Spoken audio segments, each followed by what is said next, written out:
Guys ഞാൻ ബാലൻ്റെ അടുത്ത് സംസാരിച്ചായിരുന്നു. ഞാൻ നിങ്ങളുടെ അടുത്ത് ക്ലിയർ ആയിട്ട് പറയാം എന്താണ് കാര്യം എന്ന്.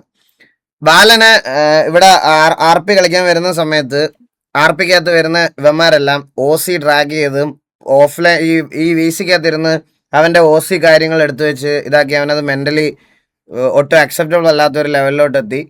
അവന് ഒരു കാര്യത്തിലും കോൺസെൻട്രേറ്റ് ചെയ്യാൻ പറ്റുന്നില്ല എന്നുള്ളൊരു രീതിയിലോട്ടായി ബാലൻ്റെ ഇത്. ഞാൻ തമാശയായിട്ട് പറയണല്ല, ഞാൻ സീരിയസ് ആയിട്ട് പറയുകയാണ്. ബാലൻ്റെ ലൈവ് സ്ഥിരമായിട്ട് കാണുന്നവർക്കറിയാം. സിറ്റുവേഷനിൽ എല്ലാവരും ഇപ്പം എന്താ ബാലൻ്റെ ഇതിനു മുമ്പുണ്ടായ ഇൻസിഡൻസും ബാക്കി കാര്യങ്ങളും എല്ലാമായിട്ട് അവനെ ഒരുപാട് OC-യിൽ ഭയങ്കരമായിട്ട് ഡ്രാഗ് ചെയ്ത് അവന് മെൻ്റലി ഇത് കളിക്കാനുള്ള സന്തോഷവും ഇതെല്ലാം പോയി എന്നാണ് അവൻ പറയണത്.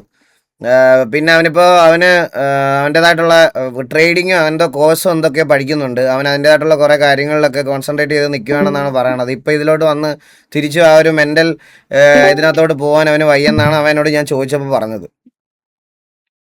എനിക്ക് അറിഞ്ഞുകൂടാ, നിങ്ങൾ തന്നെ അവനോട് പറ. ഞാൻ പറയാനുള്ള രീതിയിലല്ല ഞാൻ അവനോട് പറഞ്ഞ്. പിന്നെ എനിക്ക് അവനെ ഇങ്ങനെ പറഞ്ഞുകൊണ്ട് എനിക്ക് അവനെ ഫോഴ്സ് ചെയ്യാൻ പറ്റണില്ല.